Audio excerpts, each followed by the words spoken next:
सुप्रभात प्यारे बच्चों। बच्चों, आज हम पढ़ेंगे अविकारी शब्द। अविकारी शब्द का दूसरा नाम अव्यय। अव्यय को ही अविकारी कहते हैं बेटा। तो अविकारी का अर्थ क्या होता है? अविकारी शब्द का अर्थ होता है जिसमें विकार न हो। अविकारी शब्द वे होते हैं जिनमें लिंग, वचन, काल, कारक आदि के कारण कोई परिवर्तन नहीं होता है। अर्थात जिन शब्दों में लिंग, वचन, काल और कारक के अनुसार कोई परिवर्तन नहीं होता है उन्हें अविकारी शब्द कहते हैं। और विकारी शब्द किसे कहते हैं बेटा? जिन शब्दों में लिंग, वचन, काल और कारक के अनुसार परिवर्तन होता है उन्हें विकारी शब्द कहते हैं। और जिन शब्दों पर लिंग, वचन, काल और कारक के अनुसार कोई परिवर्तन नहीं होता है उन्हें अविकारी शब्द कहते हैं। अविकारी शब्द के भेद बेटा। तो अविकारी शब्द के 4 भेद होते हैं। पहला क्रिया विशेषण, दूसरा संबंध बोधक, तीसरा समुच्चय बोधक और चौथा होता है बेटा विस्मयादि बोधक। 5वां भेद भी होता है जिसका नाम है निपात। आपकी पुस्तक में 4 हैं, इसलिए मैं 4 ही आपको बता रही हूँ। लाइव क्लास में मैंने आपको 5 पढ़ा दिए हैं। पहला क्रिया विशेषण। क्रिया की विशेषता बताने वाले अविकारी शब्द क्रिया विशेषण कहलाते हैं। अर्थात जो शब्द क्रिया की विशेषता बताते हैं उन्हें क्रिया विशेषण कहते हैं। उदाहरण देखिए, कछुआ धीरे धीरे चलता है, मोनिका बहुत बोलती है, माँ घर के अंदर बैठी है। अब इन वाक्यों में बेटा धीरे धीरे, बोलती, अंदर आदि अविकारी शब्द क्रमशः चलने, स्नान करने, बोलने एवं बैठने आदि क्रियाओं की विशेषता बता रहे हैं। अतः ये सभी क्रिया विशेषण शब्द हैं। क्रिया विशेषण के भेद बेटा। तो क्रिया विशेषण के भी 4 भेद होते हैं। पहला कालवाचक क्रिया विशेषण। जिन क्रिया विशेषण से क्रिया के होने के समय का बोध होता है उन्हें कालवाचक क्रिया विशेषण कहते हैं। क्रिया के होने के समय का बोध जो शब्द कराते हैं उन्हें कहते हैं कालवाचक क्रिया विशेषण। जैसे देखिए, यात्री पेड़ के नीचे दिन भर सोता है। दिन भर हमें प्रातःकाल व्यायाम करना चाहिए। तो इन वाक्यों में बेटा दिन भर तथा प्रातःकाल शब्द क्रमशः सोने एवं व्यायाम करने के समय का बोध करा रहे हैं। अतः एक कालवाचक क्रिया विशेषण शब्द हैं। इन वाक्यों की पहचान के लिए क्रिया पर कब लगाकर प्रश्न किया जाता है।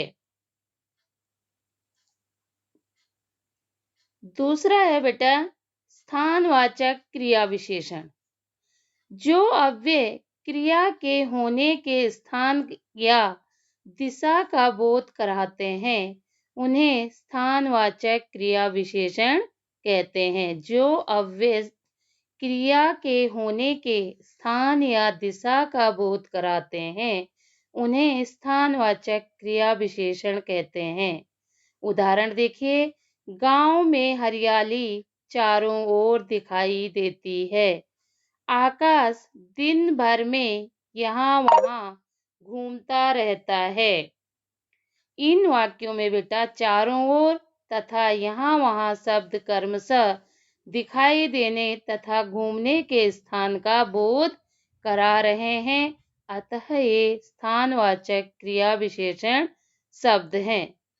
इनकी पहचान के लिए बेटा क्रिया पर कहाँ लगाकर प्रश्न किया जाता है। कुछ अन्य स्थानवाचक क्रिया विशेषण हैं, जैसे दूर, पास, साथ, भीतर, सामने, अंदर, बाहर, आगे, पीछे, इधर, उधर, किधर, कहाँ, आसपास, नीचे, ऊपर, इस ओर, उस ओर आदि। अगला है बेटा रीतिवाचक क्रिया विशेषण। रीति यानी ढंग या तरीका। जिन क्रिया विशेषण से क्रिया के होने की रीति ढंग का पता चलता है, उन्हें रीतिवाचक क्रिया विशेषण कहते हैं। जिन क्रिया विशेषण से क्रिया के होने की रीति ढंग या तरीका का पता चलता है, उन्हें रीतिवाचक क्रिया विशेषण कहते हैं। इसका पता लगाने के लिए बेटा क्रिया पर कैसे लगाकर प्रश्न किया जाता है। उदाहरण देखिए, चीता तेज दौड़ता है। छात्रों ने ध्यानपूर्वक पढ़ा।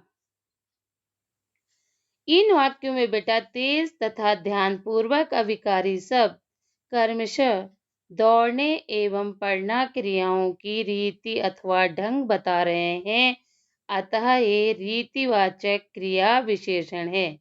इनमें बेटा देखो, मैंने पहले भी बताया कि इनमें क्रिया पर कैसे लगाकर प्रश्न किया जाता है तथा उत्तर आने पर रीतिवाचक क्रिया विशेषण शब्द प्राप्त होते हैं। कुछ अन्य रीतिवाचक क्रिया विशेषण इस प्रकार हैं, जैसे देखिए, अचानक, केवल, ऐसे, जरूर, ध्यान से, विनय पूर्वक, शांति पूर्वक, सहसा, चलते चलते, रोते रोते, धीरे धीरे, जल्दी से, तेजी से आदि। अगला है बेटा परिमाणवाचक क्रिया विशेषण। परिमाण यानी मात्रा। जिन क्रिया विशेषण से क्रिया के परिमाण का बोध होता है, उन्हें परिमाणवाचक क्रिया विशेषण कहते हैं। जिन क्रिया विशेषण से क्रिया के परिमाण का बोध होता है, उन्हें परिमाणवाचक क्रिया विशेषण कहते हैं। जैसे, बच्चों अब थोड़ा आराम कर लो। मनीष बहुत ज्यादा बोलता है। इन वाक्यों में बेटा थोड़ा तथा बहुत ज्यादा शब्द क्रमशः आराम करने और बोलने की मात्रा का बोध करा रहे हैं, अतः ये परिमाणवाचक क्रिया विशेषण शब्द हैं। इनकी पहचान के लिए बेटा क्रिया पर कितना लगाकर प्रश्न किया जाता है। कुछ अन्य परिमाणवाचक क्रिया विशेषण है अति, खूब, अत्यंत, थोड़ा, कम, कुछ, इतना, जितना, कितना, जरा सा, अत्यधिक आदि। तो बेटा आपको यह वीडियो देखकर अच्छे से समझनी है। आगे का मैं आपको अगली वीडियो में भेजूंगी बेटा। आपका दिन